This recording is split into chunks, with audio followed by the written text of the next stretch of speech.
ابو اسامہ نے ہمیں ہشام سے حدیث بیان کی، انہوں نے اپنے والد عروہ سے، اور انہوں نے حضرت عائشہ رضی اللہ تعالی عنہا سے روایت کی، انہوں نے کہا رسول اللہ صلی اللہ علیہ وسلم میٹھی چیز اور شہد کو پسند فرماتے تھے۔ جب آپ صلی اللہ علیہ وسلم عصر کی نماز پڑھتے تو اپنی تمام ازواج کے ہاں چکر لگاتے اور ان کے قریب ہوتے۔ ایسا ہوا کہ آپ حضرت حفصہ رضی اللہ تعالی عنہا کے ہاں گئے تو ان کے ہاں آپ اس سے زیادہ دیر کے لیے رکے جتنا آپ کسی بیوی کے پاس رکا کرتے تھے۔ ان یعنی حضرت حفصہ رضی اللہ تعالی عنہا کو ان کے خاندان کی کسی عورت نے شہد کا بھرا ہوا ایک برتن ہدیہ کیا تھا، تو انہوں نے اس میں سے رسول اللہ صلی اللہ علیہ وسلم کو شہد پلایا۔ میں نے دل میں کہا اللہ کی قسم ہم آپ کو زیادہ دیر قیام سے روکنے کے لیے ضرور کوئی ہیلا کریں گے۔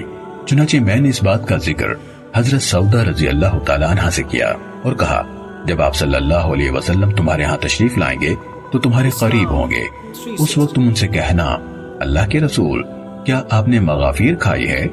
تو وہ تمہیں جواب دیں گے نہیں، تو تم ان سے کہنا یہ بو کیسی ہے؟ اور رسول اللہ صلی اللہ علیہ وسلم پر یہ بات انتہائی گراں گزرتی تھی کہ آپ سے بو محسوس کی جائے۔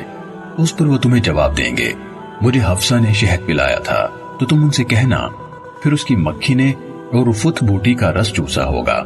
میں بھی آپ سے یہی بات کہوں گی، اور صفیہ تم بھی آپ صلی اللہ علیہ وسلم سے یہی کہنا۔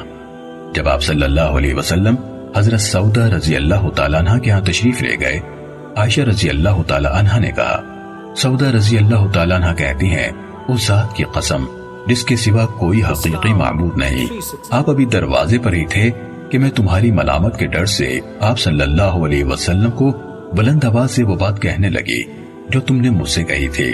پھر جب رسول اللہ صلی اللہ علیہ وسلم قریب ہوئے تو حضرت سودا رضی اللہ تعالیٰ عنہ نے کہا اللہ کے رسول کیا آپ نے مغافیر کھائی ہے؟ آپ صلی اللہ علیہ وسلم نے فرمایا نہیں۔ انہوں نے کہا تو یہ بو کیسی ہے؟ آپ صلی اللہ علیہ وسلم نے فرمایا مجھے حفصہ نے شہد پلایا تھا۔ انہوں نے کہا پھر اس کی مکھی نے عرفت کا رس چوسا ہوگا۔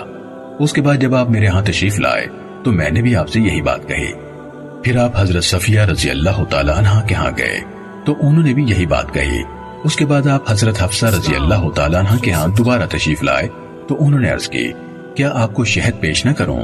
تو آپ صلی اللہ علیہ وسلم نے فرمایا نہیں، مجھے اس کی ضرورت نہیں۔